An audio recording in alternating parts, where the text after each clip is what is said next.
الكريمة بقدر عظمة ذلك في كل وقت وحين. أما بعد, yang sama-sama kita muliakan dan kita selalu hormati Syekhina wa Murabina Makramka Mustaqim bin Husain, yang sama-sama kita muliakan dan kita hormati Syekhina wa Murabina Makramka Abdul Jalil Mustaqim dan Ibu Hajjah Zahra, yang sama-sama kita muliakan dan kita hormati Raisul Ma'had Pesulukan Thorekoh Agung Kiai Al-Had Salahuddin Al-Ayyubi Mata'anu Bihayati. Amin. Para kiai, para ustadz, para asatidz, para hujjaj, alhamdulillah, pada malam ini sama-sama kita bersyukur kepada Allah atas rahmat, karunia, nikmat serta maunah sehingga kita ada di tempat ini dalam rangka bersilaturahim khususnya zikrullah.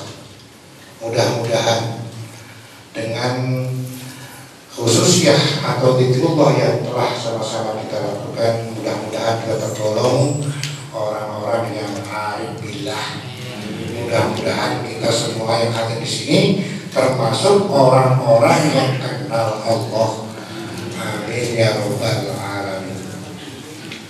Para hadirin yang berbahagia, zikir itu ada tingkatan-tingkatan. Yang pertama, seperti yang saya katakan, pertama itu adalah adzikru bil lisan. Tapi telah kita lakukan adzikru bil lisan, zikir baca kapan saja, di mana saja, senantiasa kita selalu baca Allah, Allah, Allah. Kemudian ditingkatkan lagi namanya adzikru bil qalbi, yaitu zikir hati, zikir ingat. Kalau orang Bekasi bilang zikir ingat, kapan saja, di mana saja, nggak lepas dengan kepada Allah. Sekarang pertanyaan kita, mulai dari bangun tidur kita sampai sekarang ini, berapa persen kita ingat Allah ya? Ini namanya adzikru bil qalbi. Tidak sampai di situ saja, tingkatkan lagi tahap ketiga, yaitu adzikru bisirri. Kalau orang Bekasi bilang itu mengartikan zikir rasa. Kalau Bapak sudah sampai tingkatan ini, rasanya kita nggak ingin lepas dengan Allah wa Rasul. Ini tingkatan kita sama-sama mujahadah ke sana. Kita sama-sama mujahadah ke sana. Inilah tingkatan-tingkatan zikir. Dan yang keempat adalah al-dzikru biduni syirk. Nah, ini yang disebut dengan zikir tanpa rasa. Kalau dalam istilah qaulul himam saya artikan itu tarkul dzikri fi dzikri. Al-dzikru tarkul dzikri fi dzikri. Maksudnya apa maksudnya? Bermula zikir itu adalah meninggalkan zikir dalam zikir. Waduh, ribet yang ada ini. Maksudnya apa? Kita sendiri gak merasa zikir padahal dalam zikir. Nah, ini udah status 4 ini, status sama. Jadi al-dzikru tarkul dzikri fi dzikri. Jadi inilah zikir yang tingkat tinggi, yang memang makamnya adalah para anbiya wal mursalin, para syuhada wal sholihin. Nah, jadi kesimpulannya bahwa zikir itu ada 4. Jadi zikir baca, zikru bil lisan, al-dzikru bil qalbi, al-dzikru bisirri dan bidun dzikri. Kemudian yang kedua yang saya sampaikan adalah bagaimanakah tingkat keyakinan kita kepada Allah. Nah, ini kalau standarisasi kita ini, saya terutama, ini yang pertama baru iman. Yang pertama adalah standar kita iman. Iman itu apa? Percaya. Percaya akan adanya Allah. Percaya bahwa Allah yang menciptakan kita. Percaya bahwa Allah yang memberikan kita semuanya. Benar nggak Pak? Nah ini lingkarannya itu ya Islam, ihsan, antakudallah ka'annahu wa illam yara fa'innahu yara. Jangan puas sampai di situ. Kita berusaha lagi, jangan sampai hanya di tingkat iman. Tingkatkan lagi, namanya yakin. Yakin ini ada 3 bagian juga. Pertama adalah ilmu yakin, yang kedua ainul yakin, dan yang ketiga hakul yakin. Contohnya misalnya, gampang aja contohnya. Misalnya kita tahu kereta api, Pak ya. Kereta api tahu kita kereta api, tapi hanya sebatas tahu, belum tahu bentuknya kereta api itu kayak apa. Itu baru ilmu yakin. Lalu kita cari, kita nemui rel, jalannya kereta.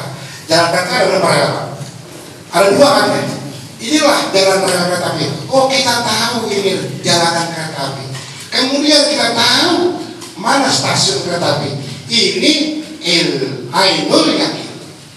Dan yang ketiga, keretanya datang, kita lihat, kita bisa raba, kita, ini namanya hakul yakin. Ini tingkatan kita, Pak ya, keyakinan kepada Allah. Apakah sudah cukup di situ? Belum. Tingkatkan lagi, namanya makrifat. Nah, makrifat itu ada 3 juga. Yang pertama adalah makrifat bil af'al. Apa itu? Kenal akan kerjaan Allah. Saya teringat bagaimana Wali Songo, ya. Wali Songo itu dalam media dakwahnya menggunakan wayang. Kalau istilah orang Jakarta goreng, orang Sunda bilang goreng. Ini tentunya mengandung hikmah yang luar biasa. Kenapa para wali ini memakai media goreng? Oh, ternyata itu hikmahnya luar biasa. Bahwa kita ini diajarkan agar kita memahami apa kedudukan kita terhadap Allah. Jadi makrifat apa itu, atau la ilaha illallah, tidak ada yang bisa berbuat kecuali Allah. Jadi yang namanya goreng itu misalnya begini begitu, yang memisahkan ini itu siapa? Allah. Itulah namanya kalau kita sudah sampai tingkatan makrifat, tahu kerjaannya Allah. Tidak hanya cuma percaya, tidak hanya cuma yakin, tingkatkan lagi makrifat. Makrifat itu pertama makrifat bil af'al, tahu kerjaannya Allah. La ilaha illallah, la haula wala quwwata illa billah. Kita nggak ada daya, kita nggak ada upaya, semuanya milik Allah. Ini yang senantiasa sering kita baca, tapi kita tidak mau melakukan, tidak pernah praktek. Saya itu nggak bisa, belum bisa. Makanya kita bisa berusaha. Kita tahu ini daya ini, kita tidak punya daya, tidak punya upaya, semuanya milik Allah. Kita bisa datang ke sini semuanya berkat Allah. Kita bisa bergerak tangan kaki, kepala, ada kulit mata, semua kerjaan Allah. Inilah la ilaha illallah, atau yang dimaksud dengan makrifat bil af'al. Yang kedua, ini cepat aja Pak, ini dua nih. Ini cuma teori aja, kita belum lakukan. Ada pakai awal lagi mendalam. Jadi yang kedua, setelah kita sampai kepada makrifat bil af'al, yang kedua makrifat bil sifat. La hayya illa huwa. Tidak ada yang hidup kecuali siapa?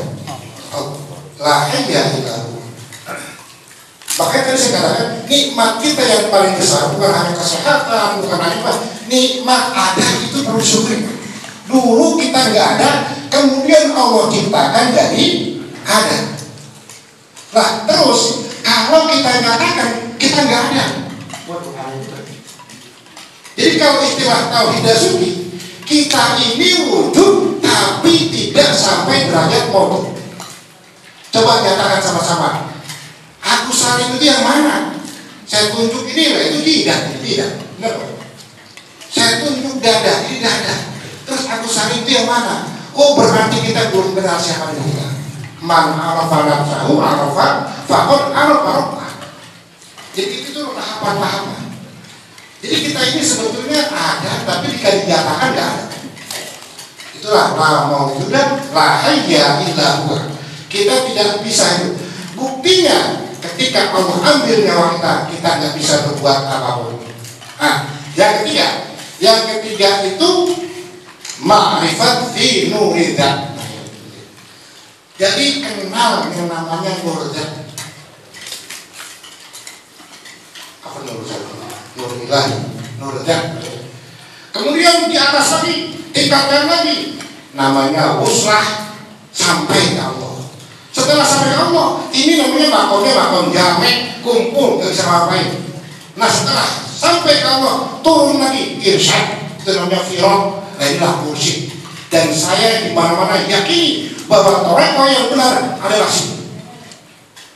Karena saya yakin dengan mursyid tadi. Gini-gini saya udah 2 kali mewakili Pak, menentang sufi di dunia 2 kali. Ada 178 thariqah. Kalau di Indonesia ada berapa? 44 thariqah muktabar.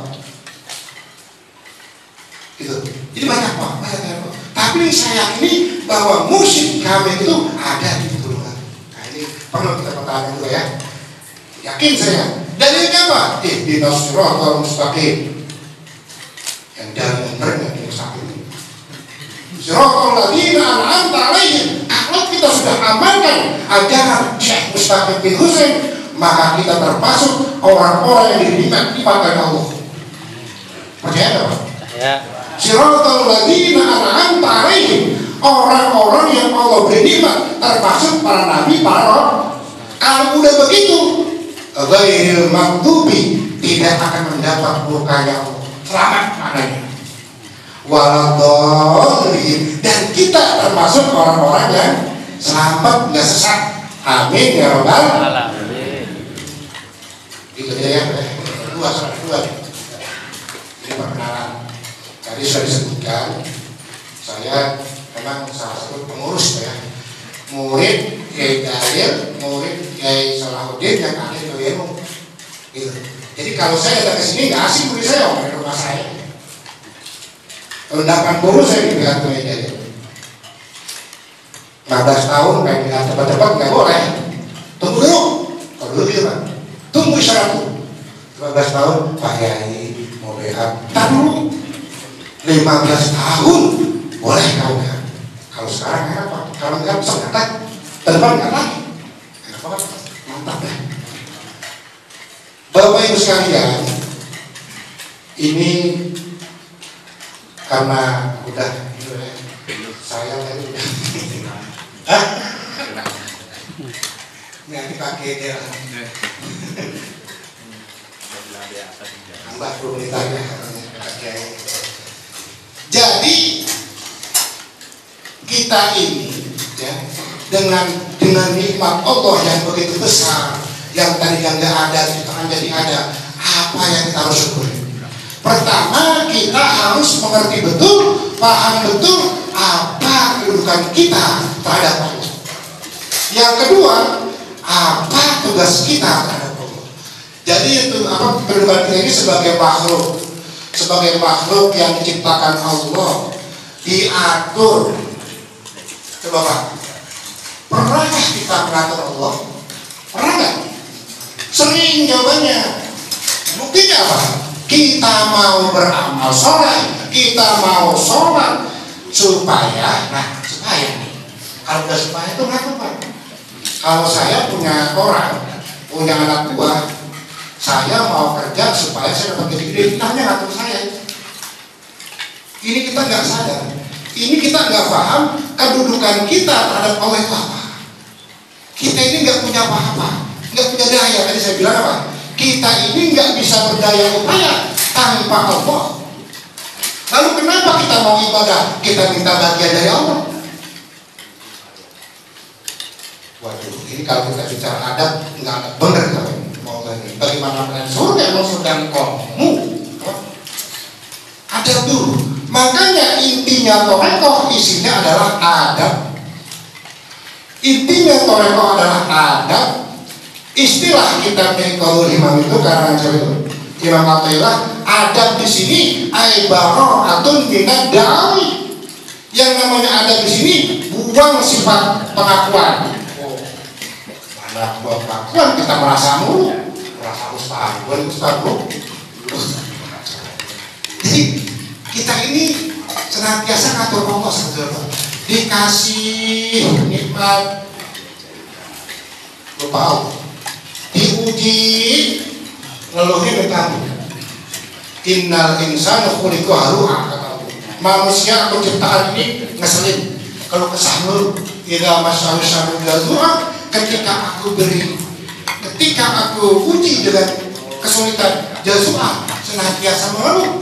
Wa idza masyahul khairu manu'a, ketika aku uji senang, banyak kubik, aku berpikir itu cantik, manu'a. Apa itu? Ya Allah, terhalang, pergi kata apa itu. Jadi kita ini malu sebetulnya. Kita ini terlalu banyak minta, terlalu banyak apa? Terlalu banyak nuntut Allah. Kita terlalu banyak ngatur Allah. Kita nggak sadari, terutama saya sendiri. Luar biasa. Maknanya apa? Kita belum memahami kedudukan kita terhadap Allah. Nah, yang kedua, tugas kita apa? Wa ma khalaqtul jinna wal insa illa liya'budun. Tidak aku ciptakan jin dan manusia kecuali liya'budun, ay liya'rifun, kecuali kenal Allah. Pertanyaannya, kenalkah kita kepada Allah? Belum. Bagaimana? Wong isinya hakikat adalah mahabbah. Jadi Islam itu ada tiga. Di situ ada Islam ilmu syariah, ada ilmu thariqah atau tasawuf, kalau orang Jakarta bilang, ada ilmu hakikat. Ilmu syariat itu tata cara, hidup kehidupan segala macam, munakahat segala macam, hukum segala macam. Isinya zikrullah. Lah syariat itu ada dua. Ada syariatul syariah, ada syariatul hakikat. Kalau ini kalau saya bilang lama ya Pak. Masalah kesimpulan aja.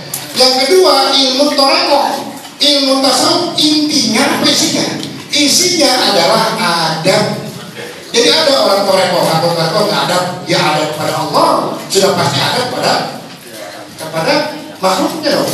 Adab kepada guru, adab kepada orang tua, adab kepada sesama. Kalau saya dalamin lagi, yang namanya adab di sini, al-bara'atu minad-da'awi, buang pengakuan, buang merasa. Sebab yang punya ini, yang punya itu hanya Allah. Yang merasa begini, merasa begitu hanya Allah. Kita ini tidak punya apa-apa. Kita ini kan yang paling enak merasa hina, Pak ya. Ya Allah, saya ini hina, yang mulia kamu. Saya ini bodoh, yang pintar kamu. Itu Allah senang Pak, dipuji-puji. Nah, kemudian udah lama ya. Jadi intinya Pak ya, intinya kita ini ada dua harus dipahami. Yang pertama paham kedudukan, yang kedua tahu tugas. Tak kenal, tak cinta, itu tugas kita. Bagaimana kita ada cinta Allah, kita harus kenal Allah. Dia paling kan banyak tafakur lah, tafakkaru fi khalqillah, ya. Banyak-banyak tafakur tentang makhluk Allah. Kalau kita sudah adab kepada Allah, nggak mungkin kita berani mencela orang, nggak mungkin kita berani mencela ciptaannya, nggak mungkin. Kalau kita adab kepada Allah, kita harus adab kepada makhluknya. Kalau kita kan enggak, yang kayak anak miskin beda. Binatang sama orang, padahal kalau dicabut kasih, yang namanya ular anjing habis tuh mati. Padahal kalau kita teliti, semuanya ciptaan Allah. Dan mereka sering berkata, aku ciptaan Allah juga. Apakah Anda berakhir di dunia ini? Malu kita dengan binatang yang setiap hari selalu dikerumah. Malu kepada tumbuh-tumbuhan yang senantiasa dikerumah. Para Bapak Ibu sekalian yang berbahagia, saya mohon maaf bila mana kata-kata saya banyak menyinggung atau kurang berkenan dari Bapak sekalian. Insya Allah saya mampu kita jumpa lagi. Sekarang ini saya sudah sampai di sini. Wassalamualaikum warahmatullahi wabarakatuh. Waalaikumsalam warahmatullahi wabarakatuh.